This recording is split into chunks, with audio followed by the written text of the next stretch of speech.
और इसलिए वो स्टेटमेंट जारी करके कहता है कि ये चिंता का विषय है। ये चिंता तब व्यक्त नहीं करता जब मस्जिद तोड़कर मंदिर बनाया जाता है, लेकिन ज्यादातर भिखारी है इस संगठन में। कुछ पेट्रोल डॉलर वाले देश छोड़े जाएं तो बाकी सारे भिखारी है। ऐसे इसको ऑर्गेनाइजेशन ऑफ इस्लामिक कॉरपोरेशन के बजाय operation of Islamic beggars countries देना चाहिए, लेकिन ये छोड़कर हिंदुस्तान के अंदरूनी मामले में दखल देने और धार्मिक मामले पर टिप्पणी करने का दुस्साहस, पाप और घोर अपराध इन देशों ने किया है। और इसलिए आज का बिंदास बोल हम इसी मुद्दे पर आपके सामने लेकर आ रहे हैं। दूसरी तरफ क्या हो रहा है? सऊदी अरेबिया, इस्लामिक कंट्रीज में शराब के फैक्ट्रीज लग रही है। अब विदेश से आने वाले सैलानी आता, टूरिज्म बढ़े और अय्याशी करने के लिए लोग अपने देश में आए, इसलिए उन देशों के लोगों के नाम पर अब शराब बेची जाएगी। जो पहले से बैन का दावा किया जाता था, मिलती तो तब भी थी, कभी फीफा का बहाना हो या कभी इंटरनेशनल मैचेस का बहाना हो या कई अन्य कारणों से अलग अलग कैंप के बहाने मिलती ही थी। लेकिन अब मक्का मदीना जिस देश में है, उस देश में शराब मिलेगी। इस्लामी देशों को इस पर आपत्ति नहीं है, जो इस्लामी सिद्धांतों के कोर वैल्यूज पर अटैक है ऐसा लोग कहते हैं। लेकिन जहां बाबरी प्रभु रामचंद्र जी का जन्मस्थान का मंदिर तोड़कर बनाई थी, वहां पर न्याय हुआ है। उस न्याय को अन्याय के रूप में दिखाने का षड्यंत्र ये इस्लामिक देशों का संगठन करा है। वैसे पिछले 3 महीनों में आपके सामने मैं 2 बार इन देशों के संगठन के ऊपर शो कर चुका हूं कि इनकी असलियत क्या है, औकात क्या है, कितना संगठित है। लेकिन जब उंगली प्रभु राम जी की तरफ उठी है, और खास करके तब जब समूचा विश्व का हिंदू एक आस्था भरी नजरों से प्रभु रामचंद्र जी के मंदिर पर बन रहे इस आस्था के चढ़ते कलश के ऊपर और अधिक गहरी होती जा रही है। और इसलिए इन देशों को संदेश जाना चाहिए। कोई और बोले ना बोले, हमारा तो काम ही है अधर्म के खिलाफ बोलना। और इसलिए आज का बिंदास बोल इस मुद्दे पर करेंगे। इस्लाम के जानकार, धर्म के जानकार, मजहब के जानकार, इन लोगों के साथ चर्चा भी करेंगे। कुछ देर के लिए आपके लिए फोन लाइन खोलेंगे और बात करेंगे इस्लामी देशों के इस दोगलेपन की। पहले विस्तार से मुद्दा देखें।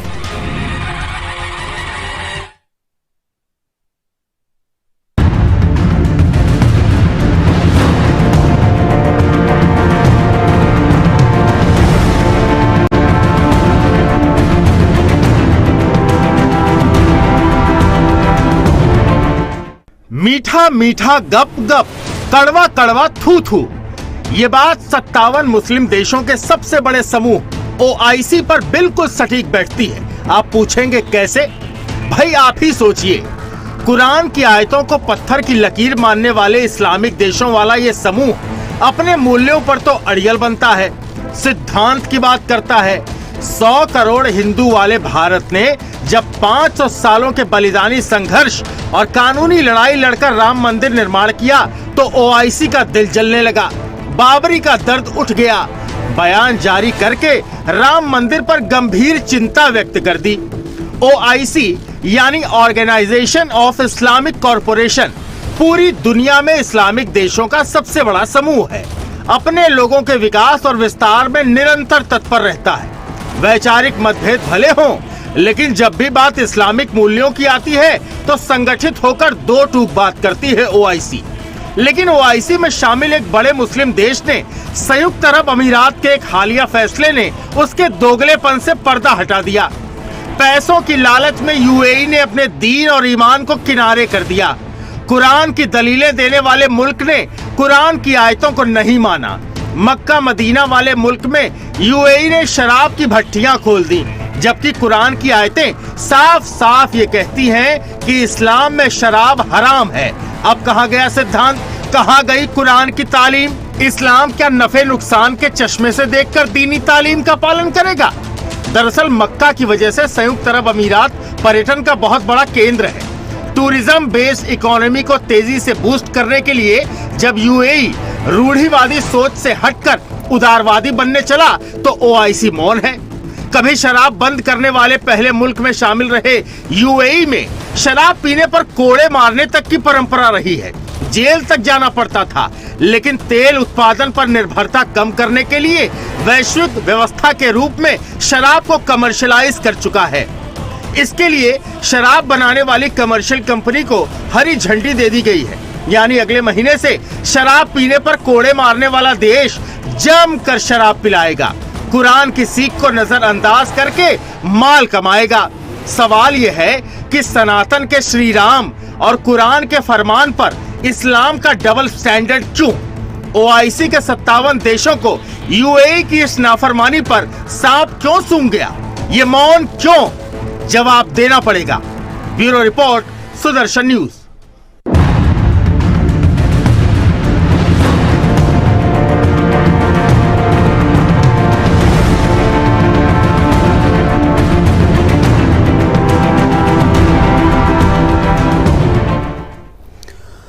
हमारे साथ पूरा गेस्ट पैनल है, मैं उनके पास चलूंगा, फिर मैं आज बिंदास सवाल, कारण, परिणाम, उपाय भी लूंगा। लेकिन सबसे पहले मैं स्वागत करता हूं हमारे साथ आज के जो अतिथि है उनका स्वागत करता हूं। हमारे साथ अयोध्या से महंत राजूदास जी है। आपका स्वागत है महंत राजूदास जी, और आपको बधाई भी, शुभकामनाएं भी नए मंदिर के। आप बहुत व्यस्त थे, हम भी व्यस्त थे, हालांकि हनुमानगढ़ी पर आकर दर्शन किए थे। हमारे साथ पूर्व मुस्लिम, वर्तमान में महेंद्रपाल आर्य जी, जो कि इस्लाम के और सनातन के स्कॉलर के रूप में विश्वविख्यात है, हमारे साथ जुड़े। आपका स्वागत है महेंद्रपाल आर्य जी। नमस्ते। नमस्ते। आप मेरठ के शहर काजी में रह चुके। हमारे साथ डॉक्टर एच.एस. रावत जी हैं, ज्योतिषाचार्य है, विश्वविख्यात, इसके लिए जाने जाते हैं और अब सनातन के लिए आवाज उठाते हैं। हमारे साथ इस्लामी स्कॉलर के तौर पर जुड़े हुए हैं मौलाना जफरुल हसन। आपका स्वागत है जफरुल हसन जी। आवाज आ रही है? ये हमने सुना था बेगाने शादी में अब्दुल्ला दीवाना, लेकिन यहाँ तो प्रभु रामचंद्र जी के मंदिर के पूजा में ही अब्दुल्ला क्यों दीवाना हो गया? क्या हो गया मुस्लिम देशों को आपत्ति कि इस मंदिर पर उन्होंने इस पर आपत्ति का स्टेटमेंट जारी किया? जफरुल हसन जी। देखिए, मैं ऐसा समझता हूं कि ये हमारा मुल्क और हमारे मुल्क की धरोहर और हमारे मुल्क के इतिहास की बात है। इसमें किसी और को किसी किस्म का एतराज नहीं होना चाहिए। हमारी अदालत की और न्याय की प्रक्रिया में जो फैसला आया है, उस फैसले पर मैं समझता हूँ कि सभी अमल कर रहे हैं और मुसलमान भी अमल कर रहा है। ऐसा नहीं कि मुसलमान कोई एतराज कर रहा है, हिंदू भाई। और जाहिर है कि ये अयोध्या में श्री राम का मंदिर नहीं बनेगा तो किसका बनेगा, है ना? तो इसलिए किसी पर एतराज नहीं होना चाहिए मेरे अपने का। लेकिन फिर भी हो रहा है, ये तो सत्य है। अब देखिए, करने को तो एतराज होता ही रहता है, लोग करते हैं, लेकिन जो सच है, जो हकीकत है और जो हक है, उसको अगर वो हो रहा है तो उसको होने दिया जाए। देखिए, 22 जनवरी से हम लोग मुसलसल जो है आपके जरिए से लोगों तक ये बात पहुंचाना चाहते हैं कि ये हमारा जो मुल्क है, ये मुख्तलिफ धर्म, मजहब और मुख्तलिफ दीन का है, और तमाम फूलों की तरह ये गुलदस्ते की शक्ल में है। फूल महक रहे हैं और प्रेम की बयार चल रही है, और मोहब्बत हर कदम पर मोहब्बत के दिए जल रहे हैं। तो मैं समझता हूं कि इन प्रेम के दियों को बुझाया न जाए, बल्कि इसको जलने दिया जाए, और इसकी रोशनी में हमारा भारत जो है वो हमेशा जवान रहे, तरक्की करता रहे। चलिए, आपके अच्छे विचार है। थोड़ा सा इस विषय पर मुझे लगता है कि जैसा स्टेटमेंट उन्होंने जारी किया, भारत के मुसलमान संगठनों ने भी 57 मुस्लिम देशों के खिलाफ स्टेटमेंट जारी करना चाहिए। जो आप बोल रहे हैं यही बातें स्टेटमेंट में हो। हाँ, बिल्कुल। देखिए, बात हमारे मुल्क की है, हमारा भारत है, और खास तौर से भाई मैं सुदर्शन टीवी के नाज़रीन से ये बताना चाहता हूं कि ये जो पावन धरती है हमारी अयोध्या, अयोध्या का मतलब होता है जहां कभी जंग न हो, न खून बहे, न युद्ध हो, न युद्ध होना चाहिए, आइंदा भी नहीं हो। तो ऐसी पवित्र धरती और पावन नगरी अयोध्या धाम जिसको हम कहते हैं, और जहां मर्यादा पुरुषोत्तम और उनके खानदान का वो वतन है, तो मैं समझता हूं वतन वालों को वतन में रहने दिया जाए। बिल्कुल, चलिए अच्छी बात आपने कही। मैं अभी महंत राजू दास जी के पास जाता हूं। मैं सबसे लास्ट महेंद्रपाल आर्य जी के लिए इसलिए आऊंगा क्योंकि वो कुरान को कोट कर इस पर बात करेंगे। उसके पहले कमेंट ले लेते हैं राजू दास जी। पहले तो पूरे देश के लिए मंगल कामना करते हैं। आपको भी बधाई देता हूं, आपने लगातार अयोध्या विकास, अयोध्या डेवलपमेंट, अयोध्या, इसके पहले जब सुनवाई चल रही थी तब भी आप आए थे, तब की अयोध्या और आज की अयोध्या आपने देखा। उन लोग भी आप जवाब देना चाहेंगे जो लोग कहते थे मंदिर नहीं बना था, वो आपने आया, उस मंदिर का अवलोकन किया, पूरा देश के लोगों ने देखा, वो चीज को भी आपने देखा। लेकिन जिस प्रकार से मुझको समझ में नहीं आता, ये 57 कंट्री को पेट में दर्द क्यों हो रहा है? अब बताओ, हिंदुस्तान का मुसलमान कुछ बोल ही नहीं रहा है। हिंदुस्तान का मुसलमान सब मस्ती घूम रहा है, आनंद ले रहा है, जय जय श्री राम कर रहा है, भारत माता की जय कर रहा है, चाहे वो प्यार से, चाहे लिहाज बस, चाहे स्वभाव बस, चाहे डर बस, जिस बस भी हिंदुस्तान का मुसलमान सब मेरे साथ है। वो कुछ ऐसे कट्टरपंथी ओवैसी जैसे लोग, ओवैसी जैसे आतंकवादी, सफी बर्क रहमान जैसे आतंकवादी, मौलाना सादिक रशीदी जैसे लोग, ऐसे लोग जो हिंदू को आतंकवादी बनाना चाहते हैं, जो मुसलमान को भी आतंकवादी बनाना चाहते हैं, दोनों आतंकवादी बन के लड़के मर जाए, ऐसे लोगों को छोड़कर मुझको लगता है कोई नहीं विरोध किया। लेकिन ये 57 कंट्री को पता नहीं क्यों दर्द हो रहा है। वो बताए देखो भाइयों ये तो ठीक नहीं हो रहा है। मैं पूछना चाहता हूं, एक तरफ तो हिंदुस्तान में रहने वाले मुसलमानों के लिए उनकी फिक्र है कि हिंदू उनको माए बाप बनाकर और खूब पूजा करे, दूसरी तरफ सनातन संस्कृति, सनातन पद्धति, हिंदू रीति रिवाज, जिसके आराध्य पारब्रह्म परमात्मा भगवान श्री राम की मंदिर बन रहा है, तो उनको पेट में दर्द हो रहा है।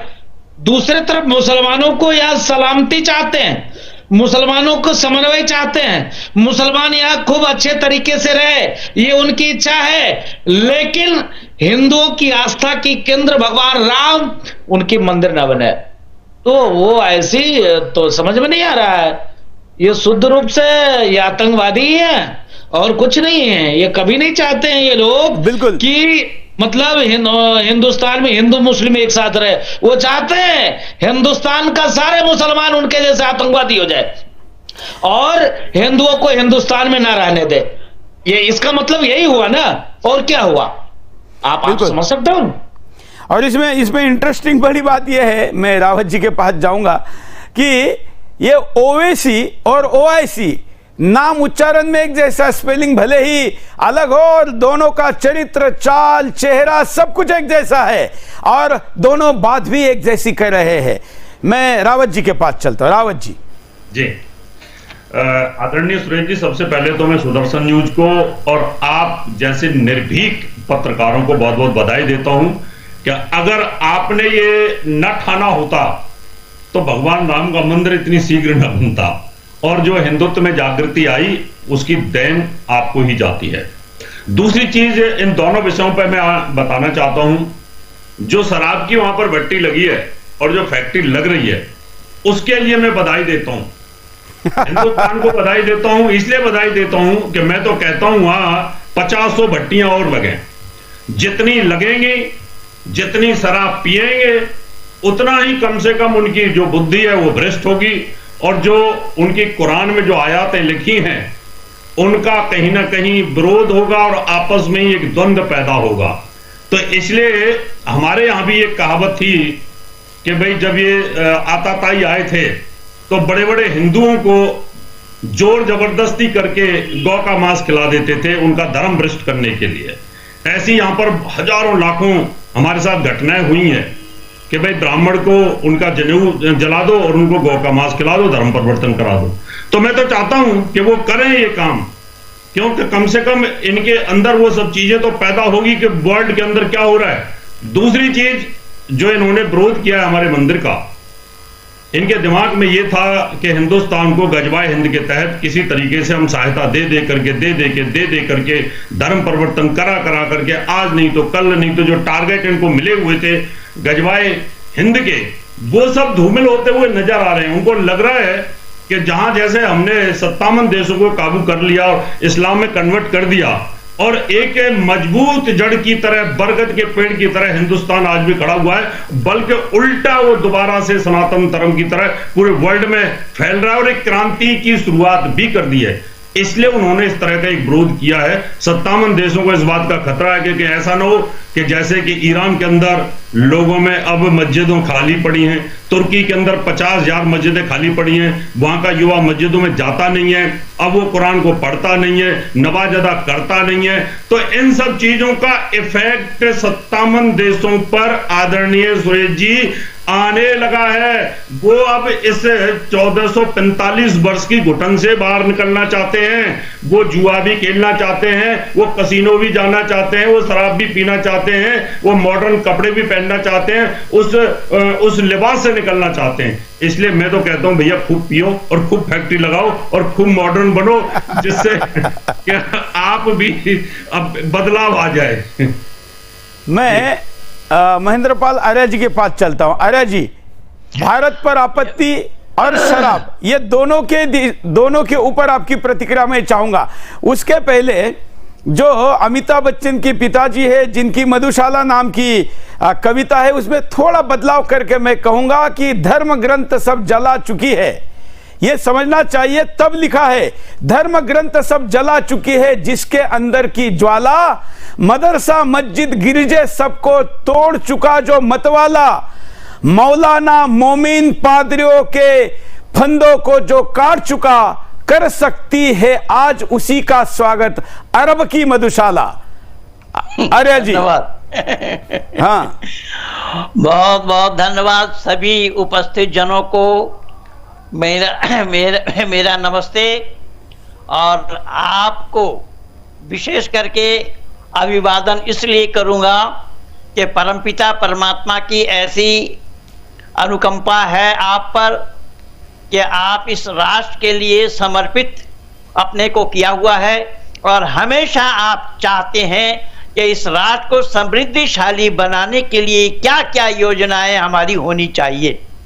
इसलिए मैं आपका शुक्रिया अदा करते हुए, और आज आपके माध्यम से मैं शुक्रिया अदा करना चाहूँगा भाई मौलाना जफरुल हसन साहब का, क्योंकि मैं आपके पास इतने दिनों से आ रहा हूँ। वसीम रिजवी वाला प्रोग्राम 26 दिन तक प्रोग्राम किया, न मालूम कितने मौलाना आए। 13 दिन तक मौलाना अरशद मदनी को लेकर के कार्यक्रम किया, कितने मौलाना आए। लेकिन आज मैं पहली बार मिला हूं भाई जफरुल हसन साहब से, और इनके विचार से मैं बहुत ही खुश हुआ हूं। इन्होंने कुरान की एक ही आयत पर अमल किया और उसी को ही वही उजागर करना चाह रहे हैं। अल्लाह ने खुद फरमाया कुरान में, वल्लाहु ला युहिब्बुल फसाद, दुनिया में फसाद फैलाने वालों को रेफरेंस दिखाइए, अल्लाह पसंद नहीं करते हैं। और भाई जफरुल हसन साहब ने उसी पर ही जोर देते हुए जो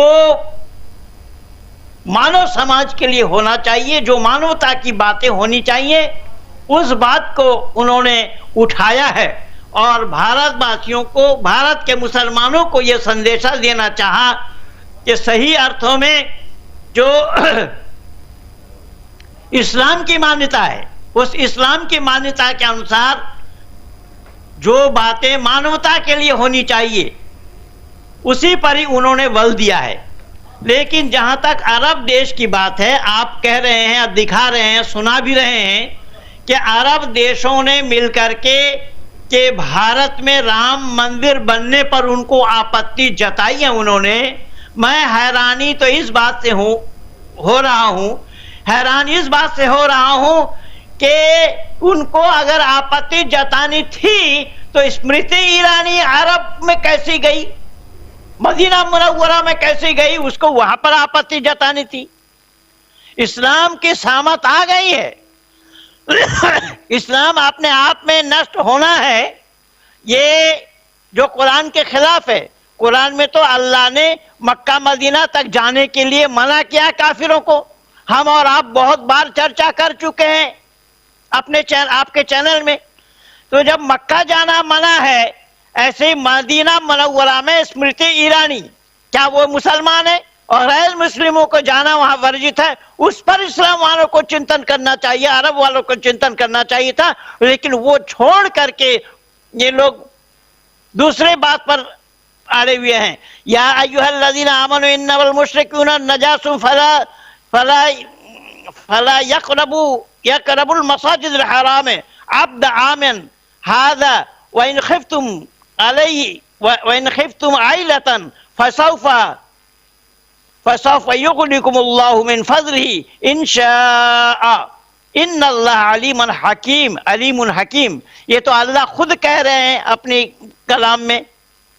जब अल्लाह खुद कह रहे हैं क्या ईमानदार मुशरिक को तो निरे नजस है। ये हम और आप कई बार 26 दिन तक लगातार इस पर चर्चा किए हैं कि कुरान में ये जो बातें हैं, इस प्रकार की जो बातें हैं जो गैर मुस्लिमों को नजिस कहा गया है, तो गैर मुस्लिम अगर नजिस है या अल्लाह की दृष्टि में, अल्लाह के नजर में, तो मुसलमानों को उस पर क्यों आपत्ति? अगर कोसना हो तो अल्लाह को कोसे, मुसलमानों को इस पर क्यों आपत्ति होनी चाहिए?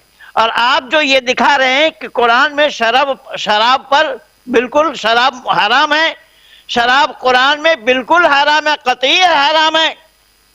इन्नमा युरिदु शैतान अन युआक़िदु बैनकुमुल अदावत वल बग़दा फी खम्रि वल मैसिरि वयसद्दहुम अन ज़िक्रिल्लाहि व अनिज़ ज़लाला फला अंतुम मुंतहून।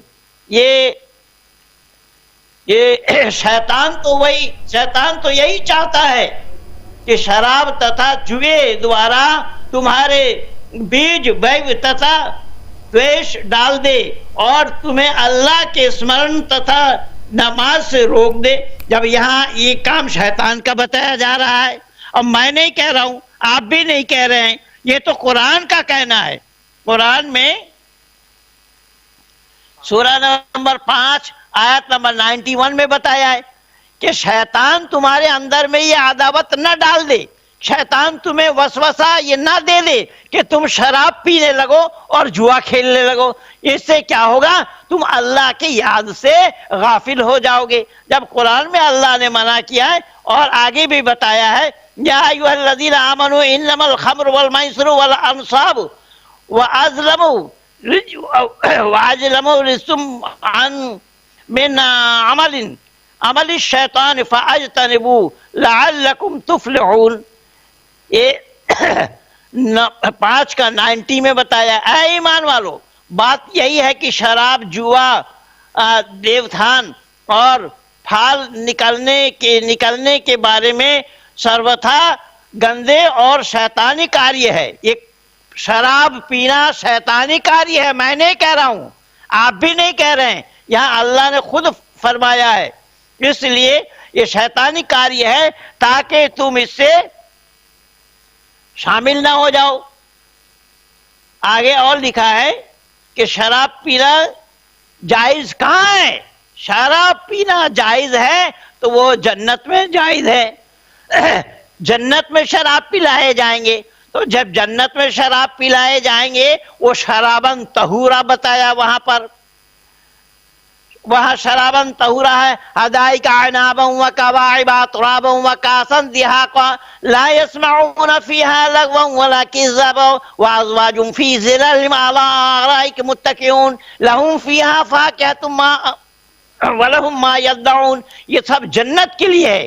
अगर शराब तो जन्नत में पिलाए जाएंगे, तो ये दुनियावी शराब के लिए ये मतवाले क्यों हो रहे हैं? दुनियावी शराब के लिए तो इनको बिल्कुल नजस बताया है, बिल्कुल मना किया है, यह हराम बताया है, शैतानी कार्य बताया है कि शैतान तुम्हें ये वसवसा देने लगे, इसलिए शराब के नजदीक ना आओ। और जब दुनिया में शराब हराम है और शराब वहां पर जन्नत में हलाल है, तो इन्हें अगर शराब पीनी हो तो जन्नती शराब के लिए वहां टकटकी लगाना चाहिए। जिस शराब को वहां पर हलाल करार दिया गया है या जिस शराब को वहां पर पवित्र बताया गया है, शराबन तहूरा, वहां पवित्र शराब बताया गया है, उस शराब के लिए इनको सोचना चाहिए। उन शराब के लिए इनके पास आगे के लिए रास्ता बनाना चाहिए। दुनियावी शराब से तो इनका कोई वास्ता ही नहीं है, तो दुनियावी शराब से जब इनका कोई वास्ता ही नहीं है, दुनियावी शराब से जब इनका कोई वास्ता नहीं है तो वो शराब पी रहे हैं। लेकिन भारत में राम मंदिर के ऊपर क्यों आपत्ति आ रही है?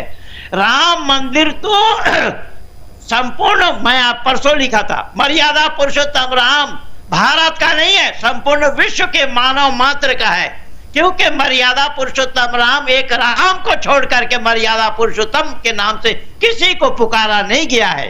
संपूर्ण विश्व के आंगन में ये वैदिक संस्कृति के आधार पर, वेद के आधार पर हमारे सारे ऋषि मुनियों ने मर्यादा पुरुषोत्तम राम का गीत गाया है, उनके चरित्र का बखान किया है। क्या ऐसा चरित्रवान धरती पर कोई पैदा ही नहीं हुए? दो महापुरुष में मर्यादा पुरुषोत्तम राम और योगेश्वर कृष्ण। ऋषि दयानंद ने तो आप्त पुरुष लिखा है। आप्त पुरुष वो हैं कि जिन्होंने अपने जिंदगी में कभी कोई गलत कदम न उठाया हो। बिल्कुल, लेकिन उसी पर आपत्ति और उसी पर स्टेटमेंट और सारे मुस्लिम देशों का ऑर्गेनाइजेशन, पाकिस्तान जैसा देश करता है हम समझ सकते हैं, तालिबान करता है हम समझ सकते हैं, लेकिन सारे देशों का ऑर्गेनाइजेशन जब करता है तब जरूर चिंता तो क्या, हम क्या डरेंगे? उनसे चिंता करने की क्या जरूरत है? हिंदुस्तान में ऐसे भी गद्दार पैदा हुए जिन्होंने इन देशों को अभी 3 साल पहले कहा कि ओआईसी मतलब मुस्लिम देशों का ऑर्गेनाइजेशन भारत पर हमला करे और यहां के मुसलमानों को बचाए। जफरुल जी, नहीं, जफरुल जी भी तो मुसलमान ही हैं। इन्होंने इनका वक्तव्य सुनिए ना, इनका वक्तव्य सुन करके मैं आज गदगद हुआ हूँ कि आपके चैनल में मैं पहली बार इनसे मिला हूँ, इससे पहले हम कभी बिल्कुल, तो उनकी प्रतिक्रिया लेते हैं। जफरुल जी, देखिए, मैं हर धर्म, हर मजहब का एहतराम करता हूँ। मैं यूनिवर्सल रिलीजियनिटी चलाता हूँ और मैं तो श्री राम मर्यादा पुरुषोत्तम, जिन्होंने त्याग, तपस्या, बलिदान। लेकिन जफरुल जी, आपको अभी तक आपके विरुद्ध कोई फतवा नहीं आया क्या कि आपको इस्लाम से निकाल देते हैं? नहीं, ऐसा नहीं है।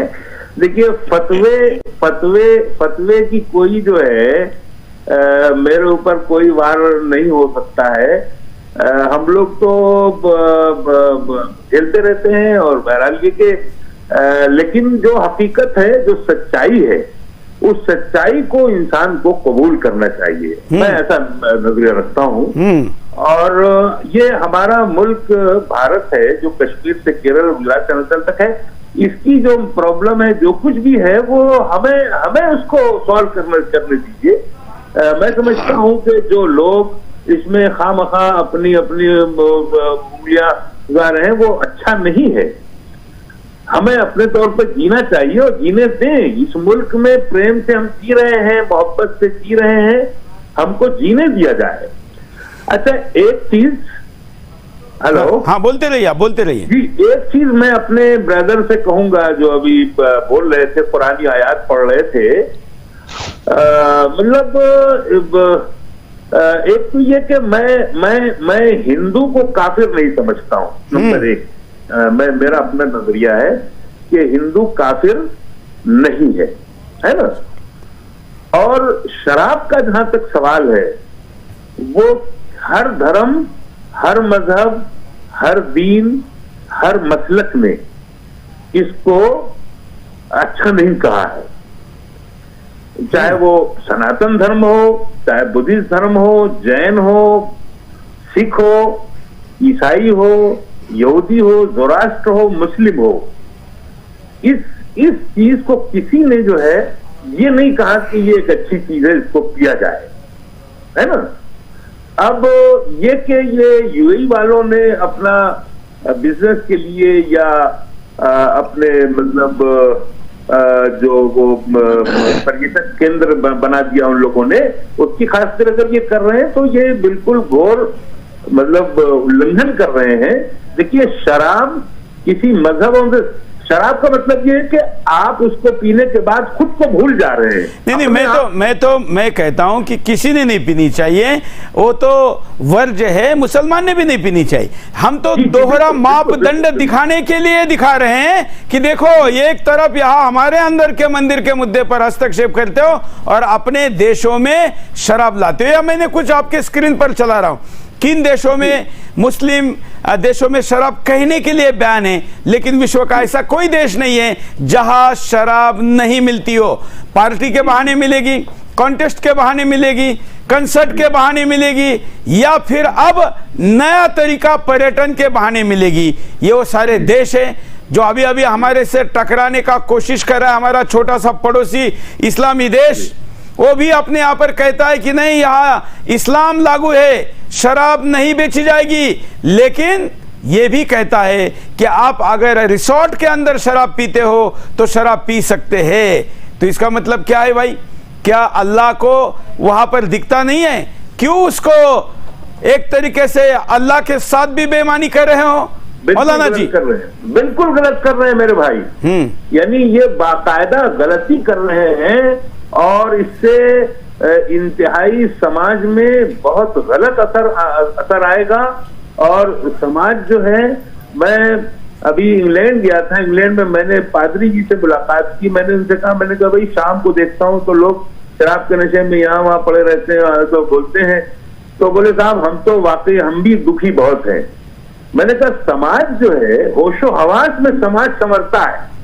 देखिए, हमारे मुल्क में खास बात है कि हम लोग होशो हवास में हैं, ऐसा नहीं कि बेहोश हैं।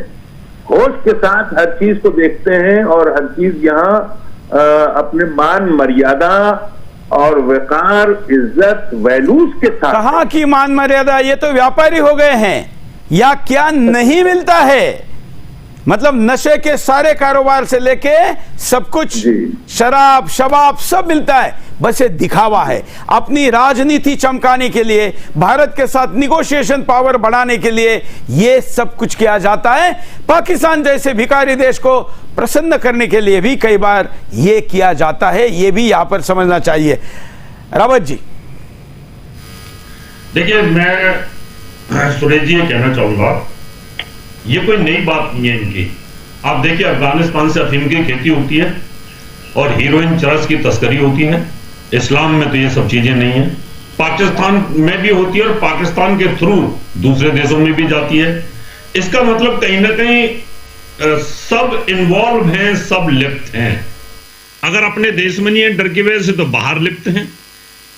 और मैं तो यही कहूंगा कि जब आप सारे नशे के केंद्र आपके यहां से चल रहे हैं और फिर भी आप कहीं ना कहीं दूसरों पर आरोप मढ़ने की कोशिश करते हो, तो मुझे लगता है उचित नहीं है। इसलिए मैं तो बार बार एक ही चीज सोचता हूं कि हर चीज का एक समय आता है। कहीं ना कहीं जैसे कि भगवान कृष्ण को श्राप लगा था गांधारी का और उनको कहा था कि तुम्हारा परिवार बिखर जाएगा, बिखर गया। तो ऐसे ही कहने के एक किसी न किसी धर्म की, पंथ की एक सीमाएं होती हैं, उसके बाद उसके बिखरने का समय आता है। और जिस प्रकार से शराब की भट्टियां लगेंगी, शराब की बिक्री होगी, किसी नाते से होगी, तो ये बिखरने का समय है, यानी टूटने का समय है, परिवर्तन का समय है। प्रकृति में परिवर्तन आता है, ये परिवर्तन आ रहा है। मैं एक सर्वे पढ़ रहा था, उस सर्वे के अंदर ये आ रहा था कि अभी जो युवा है, जितना भी इस्लामिक युवा है, वो मस्जिदों में नहीं जाता है। वो जितना भी कॉन्वेंट एजुकेटेड हुआ है, विदेशों में जो रहते हैं, वो नहीं जाते हैं। तो कहीं ना कहीं इस प्रकार की जो शुरुआत हो रही है, ये कट्टरता जो इन्होंने रखी 1445 वर्ष तक, अब वो समाप्त हो रही है, टूटेगी धीरे धीरे। परिवर्तन आएगा, परिवर्तन नियम है प्रकृति का, हर चीज में आता है। इसलिए अगर ऐसा कर रहे हैं तो करना चाहिए कि सभी देश इसमें इन्वॉल्व हैं। जब टूरिज्म को बढ़ाना है तो आपको वो सब चीजें करनी होंगी कि जो दुबई में हो रहा है, जो यूएई के अंदर हो रहा है, आप उसी को कॉपी कर रहे हैं, करना चाहिए। लेकिन हाँ, हिंदुस्तान की तरफ देखने की आवश्यकता नहीं है। हिंदुस्तान आज वो शक्ति बन चुका है, वो महाशक्ति बन चुका है। क्या आप इस प्रकार के अगर कोई अध्यादेश लागू करते हैं कि हम विरोध करते हैं मंदिर का, तो अब उचित नहीं है। आप अब हिंदुस्तान से टकराने की सोच नहीं सकते। अब वो 1192 वाला इस समय हिंदुस्तान नहीं है कि आप हमला करोगे, तोड़ लोगे, रोक लोगे। अब हिंदुस्तान का युवा भी इस समय बहुत मजबूत हो चुका है और वो समझ चुका है, सनातन की ताकत को समझ चुका है। तो इसलिए मुझे लगता है इस तरह की सोच अब इनका दिखावा है। इस तरह का अध्यादेश लाना या इस तरह की कोई बात करना, ये सिर्फ दिखावा है। हिंदुस्तान के ऊपर इसका कोई भी इफेक्ट आने वाला नहीं है। और मुझे लगता है सनातन की क्रांति अब चारों तरफ फैलेगी। अगर इतना ही विरोध करना था तो जब मोदी जी मंदिर का उद्घाटन करने के लिए यूएई में गए थे तो उसी समय बोलना चाहिए था। उस समय तो आपने बड़ी खुशियां मनाई, तालियां भी बजाई और आपने कहा कि हम धर्मनिरपेक्ष होते जा रहे हैं। लेकिन यहां पर इन्होंने सिर्फ, हो सकता है हिंदुस्तान के कुछ मुसलमानों को खुश करने के लिए इस तरह की बात कही होगी। जी सुरेश जी, ये भी हो सकता है। राजू जी, राजूदास जी, राजूदास जी,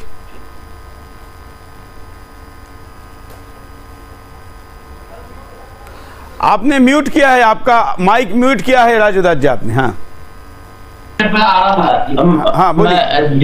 जी, मैं निवेदन पूर्वक कहना चाहूंगा कि अब वो भारत नहीं है कि गांधी जी एक थप्पड़ मारने पर दूसरा गाल बढ़ा देते। अब तो भारत हो आ गया ना सुरेश जी। हाँ। अब आंख दिखाओगे तो आंख फोड़ देंगे। हाँ। और हाथ बढ़ाओगे तो हाथ काट लेंगे। हाँ। भारत हो गया। ये 56 जो ये भड़ुए संगठन है, 57 इस्लामिक आतंकवादी वाला देश, तब कहाँ चले गए जब मोदी जी उनके यहाँ गए थे वो उद्घाटन करने के लिए मंदिर का? तब इनकी जबान नहीं खुले थे क्या? और अभी मोदी जी आएंगे वहां और जाकर वहां राम मंदिर का जो है भव्य मंदिर का उद्घाटन भी करेंगे। ऐसा नहीं है। और 57 मुस्लिम कंट्री देश से कुछ नहीं बोलेंगे, ये ताली पीटेंगे और कहेंगे कि आइए आइए मोदी जी आइए आइए। क्योंकि अब उनको इस्लाम से कोई लेना देना नहीं है। अब उनको अर्थ कैसे कमाना है, तेल का काम खत्म हो चुका है, तेल का खेल खत्म हो चुका है। अब आस्था, सनातन संस्कृति, हिंदू और हिंदुत्व के सहारे इनका काम चल रहा है। क्योंकि इस्लाम में शुद्ध रूप से कट्टरता भरा हुआ है। आप समझिए ना, इस्लाम में बुत पूजक मतलब काफिर, और काफिर का गला काटने से जन्नत मिलता है। अरे किसी का देवता ही कहेगा क्या? किसी का जो है गला काटने से देवता मिलेगा क्या? प्रसन्न होगा क्या? परमात्मा मिलेगा? अरे अल्लाह ऐसे कह ही नहीं सकता है, इस प्रकार के शब्दों का प्रयोग कर सकता है। लेकिन देखिए जिस प्रकार से पूरे जहां जहां इस्लामिक कंट्री है वहां पर अन्य मजहब के लोग क्यों फल फूल नहीं पाते हैं, अन्य संप्रदाय के लोग क्यों नहीं रह पाते हैं, अन्य सनातन संस्कृति चाहे और भी जो संस्कृति है उसका उदय क्यों नहीं हो पाता है? इसलिए नहीं उदय हो पाता कि शुद्ध रूप से ये संकीर्ण मानसिकता वाले लोग हैं। सिर्फ अपना खा लो, अपना पहन लो, अपना ओढ़ लो, बस हो गया, कोई मतलब नहीं है। इनके यहाँ महिला भोग का वस्तु है, सिर्फ बच्चा पैदा करने का मशीन है, बाकी कोई मतलब ही नहीं है। हमारी नारी शक्ति है, पूज्य योग है, आरती पूजा सम्मान करते हैं। तो जिस प्रकार से इस इस्लामिक आतंकवादियों का सफाया होने वाला है, 57 देश आने वाले दिनों में, इनकी आयु 2000 वर्ष है। 2000 वर्ष के बाद इस्लाम को पतन होना है, इस्लाम का खत्म होना है। क्योंकि आप देखिए ना, अफगानिस्तान में क्या स्थिति, सीरिया में क्या, ईरान में क्या, इराक में क्या स्थिति है? वहां तो सुरेश चौहान नहीं है, वहां कोई राजूदास है। आखिर क्यों आपस में लड़ और कट मर रहे हैं? वहां तो हमने कोई बैर नहीं किया, विरोध नहीं किया। विषय यह है कि इनको जिस प्रकार से हिंदुस्तान में मुसलमानों को शुद्ध रूप से बरगलाना चाहते हैं और बरगला कर उनको चाहते हैं कि सब आतंकवादी हो जाए और खत्म हो जाए, और कोई इनका उद्देश्य नहीं है। उनको इस्लाम से भी कोई लेना देना नहीं है। अगर इस्लाम से लेना देना होता तो आप देखिए उनके यहाँ क्या स्थिति है। शराब के लिए अनुमति दे दिया है, मालदीव में देखिए पास का ही है, क्या है वहां पर भी यह स्थिति है। तो इनका जो पैमाना अलग अलग हो जाता है और बाकी कुछ नहीं है। ये शुद्ध रूप से अपना पेट पालने वाले लोग हैं। बाकी पड़ोसी भूखा है, क्या स्थिति है उसकी, क्या हम उसके सहयोग कर सकते हैं, उससे कोई लेना देना नहीं, कोई लेना देना नहीं। इस्लाम के नाम पर वैसी तो है लेकिन इनके बिल्कुल महेंद्रपाल आर्य जी, एक आपका कमेंट लेता हूं, फिर जरा मैं बिंदास सवाल की तरफ जाऊंगा। हाँ, मैं आपसे यही बतलाना चाहूंगा कि हमारी संस्कृति में एक शब्द है, विनाश काले विपरीत बुद्धि। तो ये बिल्कुल गिदड़ भभकी दिखा रहे हैं, ये गिदड़ भभकी के सिवा कुछ नहीं है। मैं पूछना चाहता हूं इन इस्लाम जगत से और ये इन इस्लामिक संगठन वालों से कि हसन और हुसैन को किसने मारा था? वो कोई आरएसएस वाले जा करके मारा था क्या? या विश्व हिंदू परिषद के लोग जा करके मारे थे? बजरंग दल वाले गए थे? या महंत राजू दास जी किसी को भेजे थे? जब वो आपस में ही मिलकर के, तो इतिहास है, मैं नहीं बोल रहा हूं, मैं बना करके एक भी शब्द नहीं बोला। और हमारे पास मौलाना साहब बैठे हैं, अगर मैं झूठ बोल रहा हूं तो मौलाना साहब से आप गवाही ले लीजिए। मैं ये कह रहा हूं, जब ये आपस में ही मिल करके नहीं रहे, या कादियानियों के साथ क्या हो रहा है, अहमदियों के साथ क्या हो रहा है, उनको भी इस्लाम से खारिज कर दिया है, पाकिस्तान से निकाल दिया, तो ये आपस में मिल करके रह नहीं सकते। आप देखेंगे हम जैसे जो एक्स मुस्लिम, हमको जो मुर्तिद कहा जाता है, हम जो एक्स मुस्लिम है, एक्स मुस्लिमों की बाढ़ आ गई है संपूर्ण विश्व के आंगन में। एक्स मुस्लिमों की बाढ़ आ गई है, जो आज से 41 वर्ष पहले मैं जोड़ा था। आज परमात्मा की असीम अनुकंपा है, ये 41 वर्षों में मैंने ये दिखा दिया काम करके। मैं अपनी व्यक्तिगत तौर पर 26,000 से ज्यादा ईसाई और मुसलमानों को वैदिक धर्मी बना चुका हूं अब तक। और आर्य समाज तो पायोनियर है इस काम का। हमारी शुद्धि सभा इसी काम के लिए स्वामी श्रद्धानंद जी ने बनाए थे। तो आज मुसलमानों की जो दशा है, वो अपने गिरेबान को झांकने की जरूरत है उनको। वो अपने गिरेबान को झांके, अपने गिरेबान को झांकेंगे तो ये सच्चाई खुल करके सामने आ जाना। आपको मैं बताऊं कि अरब कंट्री में भी इस्लाम को अलविदा कहा है। हमारे साथ ऐसे बहुत सारे शिष्य हमारे जुड़े हुए हैं अरब कंट्री में। मैं अरब कंट्री में अगर ये बात ना हुई होती तो आज ओमान में, दोहा में इस्कॉन वालों का काम भी नहीं हो सकता था। प्रभुपाद स्वामी ने वहां पर जो काम जोड़ा है, आज उनको रोकने वाला कोई नहीं है इस्लाम कंट्री में। मैं दावा के साथ कह रहा हूं माननीय चौहान साहब आपको, कि जो काम हो रहा है सत्य सनातन वैदिक धर्म के प्रचार और प्रसार के लिए, संपूर्ण विश्व के आंगन के लोग आज टकटकी लगा कर देख रहे हैं भारत के तरफ। क्यों? भारत ही एक ऐसा देश है जहां से वैदिक संस्कृति का प्रचार और प्रसार हुआ, जहां पर मर्यादा पुरुषोत्तम राम आए, जहां पर योगेश्वर कृष्ण आए, जहां पर कपिल कनाथ, पतंजल, गौतम, जैमिनी, व्यास आदि ऋषि का आगमन हुआ, अग्नि, वायु, आदित्य और अंगिरा ऋषि का आगमन हुआ, सारे ऋषि मुनियों का आगमन इसी भारत में ही हुआ है। तो भारत वो धरोहर है, भारत परमपिता परमात्मा का आशीर्वाद से बना है भारत। इसीलिए परमात्मा के ऊपर हस्तक्षेप करना संभव नहीं है। ये सब इनके ख्याली जिंदगी में ये बहक रहे हैं, इनको ये धरा की धरा रह जाएगा। मैं दावा के साथ कह रहा हूं, मुझे तो 41 वर्ष हो गया है इस्लाम को अलविदा कहे, और न जाने अब तक कितने लोगों को मैं, जो जामे अजहर से पढ़ करके आया, उसको भी मैं दिल्ली के पहाड़गंज आर्य समाज में वैदिक धर्मी बनाया हूं। एक ही बात पर उसके साथ डिबेट था मेरा। ऐसे ही नमाज कितने मौलानाओं को मैं वैदिक धर्म में दीक्षा दिया हूं। आज परमपिता परमात्मा की असीम अनुकंपा है कि जिस मर्यादा पुरुषोत्तम राम को आज इतने दिनों से लोग प्रयास कर रहे थे, परमपिता परमात्मा की असीम अनुकंपा है, जिस मर्यादा पुरुषोत्तम राम के लिए इतने लोगों ने बलिदान दिया है, उसके एवज में आज वो सार्थक हो रहा है मर्यादा पुरुषोत्तम राम मंदिर। राम मंदिर वो धरोहर है संपूर्ण विश्व के आंगन में मानव मात्र के लिए। मैं इस पर लिखता भी खूब हूं और बोलता भी खूब हूं।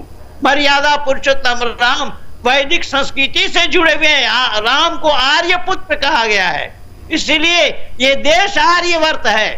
भाषानाम भाषे मातु तमें आर्यवर्ते। यहाँ हम जब संकल्प पढ़ते हैं, ओम तत्सत आ ब्रह्मणो द्वितीय प्रारब्ध वैवस्वत मत मंत्र जम्बूद्वीप पे भारत खंड आर्यवर्त अंतर्गत है।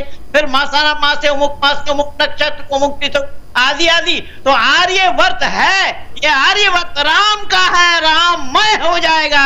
अब देखना, लोग देखते रह जाएंगे कि आगे आगे होता क्या है। इसीलिए मैं आपसे निवेदन कर रहा हूं कि ये ख्याली जिंदगी में बहक रहे हैं, इनको अब सुधार, अपने आप में सुधार की आवश्यकता नहीं। ये भारत के अंदर का विद्रोह बचा रहे, यहां पर जो दोगले हैं, टांग ऊपर करने वाले हैं, उनको ये फ्यूल डालने का प्रयास है। मैं अभी कमेंट भी पढ़ रहा था, लोग लिख रहे हैं कि ऐसा क्यों किया है। इनको पता है कि इनके स्टेटमेंट से कुछ होने वाला नहीं है। वहां चढ़ने वाले करोड़ों फूलों में एक फूल भी रोक नहीं पाते। लेकिन हिंदुस्तान के अंदर जो ओवैसी जैसे गद्दार है, उनके जो समर्थक है, जो लोग यहां पर गद्दारी करने के लिए जाने जाते, उन लोगों को नैतिक समर्थन दिया जाए, इसलिए यह खेल किया गया है। यही इसके पीछे दिखता है। बिंदास सवाल लेते हैं, इसके लिए फिर उसी पर 1 मिनट माननीय चौहान साहब, हाँ, 1 मिनट। हाँ। जो ओवैसी के लिए आप कह रहे हैं ना, तो ओवैसी हो, अकबरुद्दीन ओवैसी हो या असदुद्दीन ओवैसी हो, ओवैसी ब्रदर हो, इन सब के लिए मैं भाई जफरुल्लाह साहब को छोड़ रहा हूं। यही माकूल जवाब देंगे उन लोगों को। लेकिन मैं समझता हूं कि उसके फरोगे हुस्न से छलके है सब में नूर, शम्मे हरम हो या किया सोमनाथ का। तो हम लोगों ने तो बचपन में शबरात के लिए मंदिरों की चौखट पर रखे हैं, और हमारे दोस्तों ने दिवाली के शराब को मस्जिदों की सीढ़ियों पर रखा है। और भाई मैं आपको बताना चाहता हूं कि अयोध्या में, मैं चूंकि वहीं से करीब का रहने वाला हूं, वहां पर जो गेंदे के फूल हैं वो हमारे मुसलमान भाई उगाते हैं और हिंदू भाई उसको राम के चरणों में पसारते हैं। और वहीं पर एक सैयदवाड़ा है जहां हमारे सादात इकराम है या हजरात हैं, उन्होंने अभी कहा था कि भाई अगर श्रद्धालुओं को रहने की कोई प्रॉब्लम हो तो हमने अपना घर छोड़ रखा है। वहीं पर हमारे ताजिए उठते हैं, उसी सरयू नदी से जहां मूरत धुली जाती है, नहलाई जाती है, वहीं से वजू करके लोग मस्जिदों में नमाज पढ़ते हैं। तो मैं तो ऐसा भारत चाहता हूं मेरे भाई। मैं बिंदास सवाल लेता हूं जरा, फिर हम उस पर डिबेट करेंगे। जिन सवालों को अब तक जो छूटे हैं उन पर डिबेट करेंगे, जो अब तक आए हैं उनको छोड़ देंगे। बिंदास सवाल आपके स्क्रीन पर। पहला सवाल बिंदास बोल में आज का, इस्लाम में शराब हराम है तो यूएई कैसे पिलाएगा? पिला रहा है। अरे तो अब तो मक्का मदीना की भी बात हो रही है। ओआईसी से पूछ के भारत का सुप्रीम कोर्ट जजमेंट देगा क्या? क्या अब दिन बदले हैं इसका एहसास नहीं है ओआईसी को? ओआईसी का बाबरी प्रेम भारत से रिश्तों में खाई नहीं बनेगा, बनना चाहिए। इसको ये स्टेटमेंट वापस लाने के लिए सरकार ने दबाव बनाना चाहिए। इस्लाम में शराब हराम तो शराब फैक्ट्री कैसे लगाई जा रही है, इसका जवाब ये देंगे नहीं। विदेशी इन्वेस्टर्स को लुभाने में जुटा है यूएई, ये सर्वश्रुत है। इस्लामी देश में शराब कल्चर कुरान पर कुठाराघात नहीं है क्या? कुरान की बात कर कर सल्तन से जुदा करने की बात करने वाले अब कहां हैं? तेल का पैरेलल इन्वेस्टमेंट सोर्स बनाना चाहता है यूएई, क्योंकि अब तेल तो अगले 4-5 साल में भट्टा बैठ जाएगा। यूएई के शराब कल्चर को दूसरे देश भी अडॉप्ट करेंगे, कर ही रहे हैं। ऐसा कोई इस्लामिक देश नहीं है जहां शराब नहीं मिलती हो। अमीरात इस्लाम का नया उदारवादी ट्रेंड सेट कर रहा है। ये कुछ प्रश्न आपके सामने हैं। भारत के अंदरूनी मामले में क्यों ये दखल दी जा रही है, ये भी सबसे महत्वपूर्ण प्रश्न है, चर्चा में आ चुका है। कारणों पर नजर डालते, क्या कारण है इसके पीछे, आखिर क्यों ऐसा होता है? कुछ कारण आपके स्क्रीन पर। पहला, अर्थव्यवस्था के नाम पर कुरान से समझौता करना, ये अब इस्लामी देशों की परंपरा बन गई है। दूसरा कारण, ये तेल निर्यात पर निर्भरता कम करना चाहते हैं, क्योंकि अभी बैटरी ऑपरेटेड या ऑक्सीजन या अल्टरनेटिव फ्यूल का जमाना आ गया है। लिकर बैन करने के काफी नुकसान झेल चुका है अमीरात। वहां के होटलों को इस कारण पंचतारांकित दर्जा मिलने में भी समझौता करना पड़ता है। वैश्विक पर्यटन को लुभाने के लिए लिया गया है ये फैसला, ये तर्क दिया जा रहा है, यही उसका कारण बताया जा रहा है। बाबरी के गम पर मुस्लिम एकता को संदेश दिया गया है, ये भी यहाँ पर एक कारण है। हम दोनों मुद्दों को मिक्स कर यहाँ पर बात करें। मैं एक राउंड जल्दी शॉर्ट्स कमेंट कर लेता हूँ। कारण क्या है, मैं जरा कारणों पर नजर डालता हूँ। और एच एस रावत जी, क्या आपको कारण दिखते इसके पीछे? देखिए, इसके पीछे मुख्य कारण जो मुझे दिखाई देता है कि जो बाबरी के ऊपर उन्होंने बोला है कि मंदिर के ऊपर, वो इनका एक सांकेतिक है, क्योंकि आपस में कहीं एक दूसरे को ये ना कहें कि भाई जो इस्लामिक कंट्रियों का जो हेड है सऊदी अरब, उसने कोई भी इस पर अपनी प्रक्रिया नहीं दी है। कल को ईरान उनका जो विरोधी है और जो दूसरे लोग तुर्की उनके विरोधी हैं, वो इनके ऊपर आरोप लगाएंगे कि भाई आप हेड थे इस्लामिक शरिया के, आपने बाबरी मस्जिद के ऊपर वहां राम मंदिर बना, आपने कोई भी एक रेजोल्यूशन पास नहीं किया, कोई विरोध नहीं किया। तो अपनी इज्जत बचाने के लिए एक संकेत लगता है मुझे, क्योंकि बाद में उन्होंने भारत के संबंधों के साथ भी उन्होंने बात की है कि हम भारत के साथ संबंधित अच्छे स्थापित करना चाहते हैं। तो इसका मतलब ये रहा कि दांत खाने के कुछ और दिखाने के कुछ और। सऊदी अरब के प्रिंस क्राउन ने ये कहा है कि हम भारत के साथ मित्रता मजबूत करेंगे, व्यापार को भी मजबूत करेंगे, लेकिन हम बाबरी मस्जिद को गिरा करके मंदिर जो बनाया गया है उसका भी हम कहीं ना कहीं उससे सहमत नहीं है। इस तरह की बातें उन्होंने कही हैं। तो मुझे लगता है कि कहीं ना कहीं आदरणीय सुरेश जी, ये सिर्फ दिखावा है, और उनको भी पता है कि आज की डेट में भारत के बिना गल्फ कंट्रियों का गुजारा नहीं है किसी भी रूप में उनको। और सऊदी अरब को तो जरूर निश्चित तौर पर भारत की, और यूएई को तो भारत की आवश्यकता है। आप वही देखें तो 80% वहां पर पूरा हिंदुस्तान बसा हुआ है, और उनकी अर्थव्यवस्था, उनका बिजनेस सारा, और गल्फ कंट्री का बिजनेस काफी हद तक यूएई से चलता है, और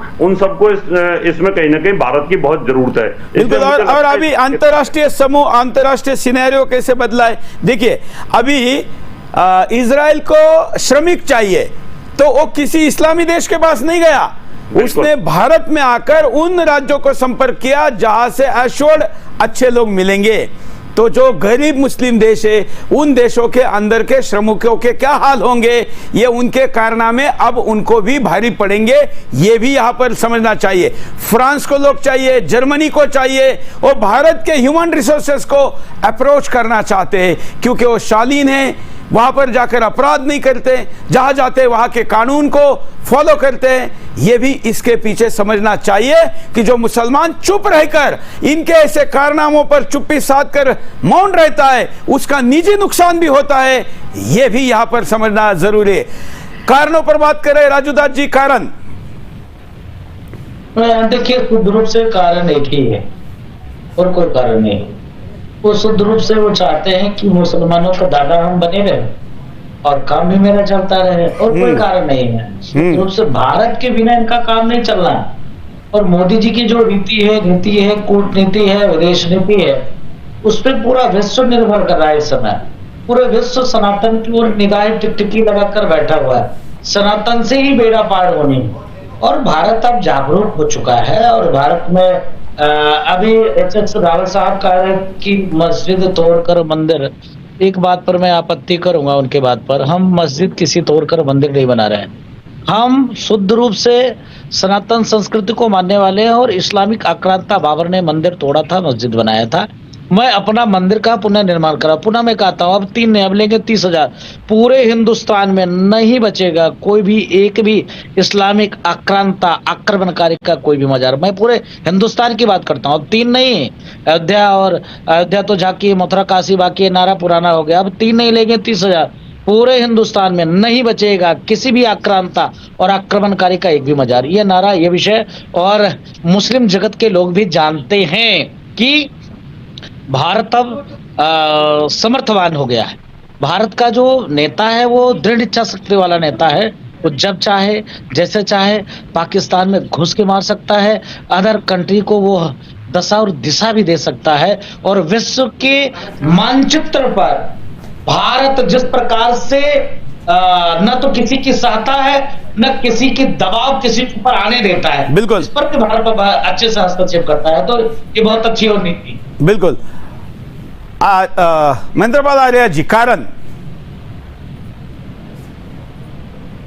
अरब कंट्री वाले भारतीय मुसलमानों को भड़काने का प्रयास कर रहे हैं, और कुछ नहीं।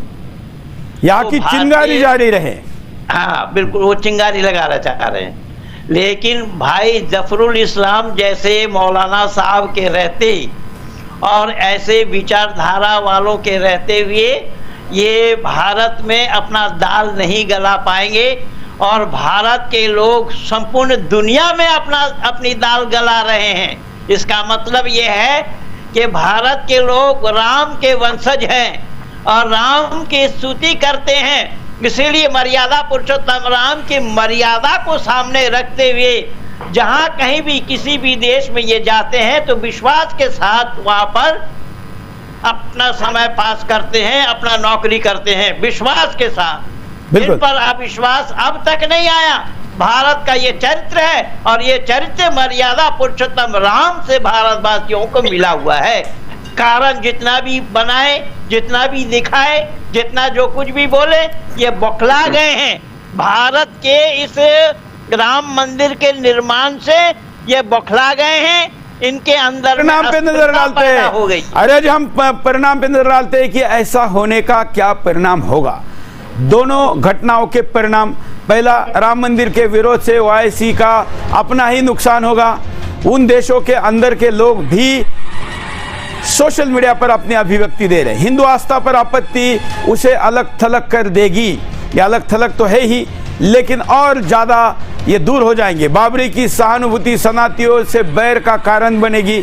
उन देशों में रहने वाले हिंदुओं को भी ये बात खटकी है जो वहाँ का बड़ा ह्यूमन रिसोर्सेस है। भारतीय मूल्यों पर ओआईसी का स्टैंड आत्मघाती साबित होगा। ये आने वाले दिनों में इसका परिणाम भी देखने को मिलेगा। उपाय देख लेते हैं कि उपाय क्या होंगे और क्या करने चाहिए। पहला उपाय आपके स्क्रीन पर, ओआईसी का दोहरा चरित्र और चेहरा बेनकाब होना चाहिए। पहला उपाय है, ताकि ये ऐसे दोगली नीति जब भी अपनाए तो उसकी कठोर प्रतिक्रिया मिले। चीन की जहरीले चंगुल से ओआईसी को आजाद रहना होगा, क्योंकि चीन हिंदुस्तान विरोधी ताकतों को टूल की तरह यूज कर रहा है, रिमोट यूज कर रहा है। वैश्विक निवेश के लिए रूढ़िवादी सोच छोड़नी होगी। ये कुछ उपाय बनते हैं, जो उपायों पर चर्चा अब होनी चाहिए और इस्लामिक देशों को सोचना चाहिए। कट्टर इस्लाम से उदार इस्लाम में तब्दील होना चाहिए। हालांकि ऐसे दो इस्लाम कहा है, मुझे तो अभी तक नहीं दिखे। कुछ लोग आज हमारे पैनल में ऐसे छोड़कर, जफरुल जी जैसे लोग छोड़कर कोई बड़े धड़े को किया जाए, इसका आइडेंटिटी अगर कहीं है, अस्तित्व है, तो उन्होंने दिखाना चाहिए। कट्टरता छोड़ वैश्विक मित्रों से रिश्ते सुधारने होंगे, लेकिन ये उपाय ये करेंगे ऐसा नहीं लगता है, क्योंकि पाकिस्तान जैसा देश भारत से दुश्मनी के एवज में भिखारी बन गया है, लेकिन सुधर नहीं रहा है। ये कुछ प्रमुख बातें आज हमको यहाँ पर दिखती हैं। मैं 10-10 सेकंड में चारों की प्रतिक्रिया चाहूंगा उपाय के रूप में, अलग अलग। पहले मैं जफरुल जी के पास चलता हूं। जफरुल जी, उपाय क्या हो सकता है? देखिए, हमें अपने अपने अपने मुल्क के तहफ़्फ़ुज़ और इसकी हिफाजत, जहां हर सुबह को मोहब्बत की कलियां चटकती हैं, दोपहर को प्रेम के फूल खिलते हैं और शाम को मोहब्बतों के सितारे निकलते हैं, इसको संजो के रखने की जरूरत है। और अगर हम मजबूत होंगे तो इंशाल्लाह कोई भी हमारे मुल्क पर कुछ भी नहीं कर सकता है और ना मुल्क के बाशिंदों का कोई कुछ बिगाड़ सकता है। लेकिन आजकल जो कट्टरता का पोल्यूशन है, वो जरा ऐसे कोई तारे दिखाने नहीं देता है, वो ढाक रहा है, इसलिए उसकी भी चिंता करनी पड़ेगी। रावत जी, उपाय? मैं तो यही कहना चाहूंगा, इनको इस्लाम को कट्टरपंथी जो विचारधारा है उसको छोड़ करके उदारवादी विचारधारा पर होना चाहिए, जिससे उनको अच्छा। राजूदास जी, उपाय? एक उपाय राजूदास जी, एक उपाय। नहीं, देखिए जिस प्रकार से हम लोग प्रयास कर रहे हैं, आवाज कट रही है। आप बाहर आ गए लगता है वाईफाई के। आपके पीछे क्या दिख रहा है? कुछ लाइटिंग वीटिंग है? तब तक महेंद्र पाल आ रहे जी। हाँ, अब मैं तो चौहान साहब आपसे यही कहना चाहूंगा कि उपाय यही है, आपका परिश्रम रंग लाई है। आपका इसी तरीके से अगर यह परिश्रम जारी रहे तो उपाय हमारे सामने बिल्कुल साफ है।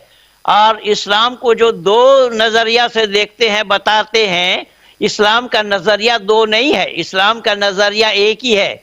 इस्लाम कट्टरवादिता की नजरिया है। इस्लाम में ये बिल्कुल मैं आपने जो कहा वही बात मैं कह रहा हूं। राजूदास जी, आपके पीछे दिखाइए जरा, क्या है अयोध्या में? कुछ लाइटिंग दिख रही है आपके पीछे, दिखाइए पीछे। आप एक कौन से कैंपस में हैं? ये अयोध्या पूरा राममय है, सनातनमय है। अयोध्या जिस प्रकार से लगातार अपने उस परम वैभव की ओर बढ़ रही है, हर व्यक्ति अयोध्या आने के लिए ललायित है। और यहाँ पर कई लाख, थोड़ा बहुत नहीं, प्रशासन की इतनी सख्ती के बाद बॉर्डर सील है, चारों तरफ से व्यक्ति कोई नहीं आ सकता है, फिर भी रोजाना 8 से 10 लाख लोग आकर और दर्शन पूजन कर रहे हैं। ये विशाल सनातन परंपरा और पार्वन परमात्मा भगवान श्री राम कितने वर्षों के बाद मंदिर बना है, हर व्यक्ति में एक उत्साह है और बिल्कुल चलिए, आपने चित है, लेकिन अभी भी 56 कंट्रियों को समझ में नहीं आता है। पता नहीं उसको क्या हो गया कि अयोध्या राम मंदिर को लेकर ऐसा वक्तव्य देना, राम मंदिर पर अपना कुछ ऐसी चीज बोलना। बिल्कुल संविधान प्रदत्त ये देश है, बिल्कुल कोई इस्लामिक आक्रांता और आक्रमणकारी पे ये देश नहीं चलेगा। बिल्कुल, यह देश संविधान से चलेगा और यह भारत सनातन संस्कृति वाला देश है। और जिस प्रकार से महावीर भगवान बुद्ध, जिस प्रकार से पारब्रह्म परमात्मा भगवान श्री राम, जिस प्रकार से भगवान परशुराम, जिस प्रकार से पारब्रह्म परमात्मा भगवान श्री कृष्ण ने सबको गले लगाया। बिल्कुल और इसलिए इन लोगों को सुधर जाओ नहीं तो उधर जाओ, ये कहना पड़ेगा। आपने अयोध्या का दर्शन करा, आपका धन्यवाद। आप बाकी चारों का धन्यवाद इस कार्यक्रम में जुड़ने के लिए। हम पुनः इस्लामिक देशों के संगठन को इशारा और चुनौती देते हैं, अगर बोला है तो हिम्मत है तो कुछ करके दिखाओ। एक कागजी घोड़े नचाने को हम सुअर नचाना कहते हैं, उससे हमको कोई फर्क पड़ने वाला नहीं है। लेकिन अगर विरोध है तो फिर आओ मैदान में, नहीं तो ये जरा सुधर जाओ नहीं तो उधर जाओ। आज के लिए इतना ही, धन्यवाद, जय हिंद।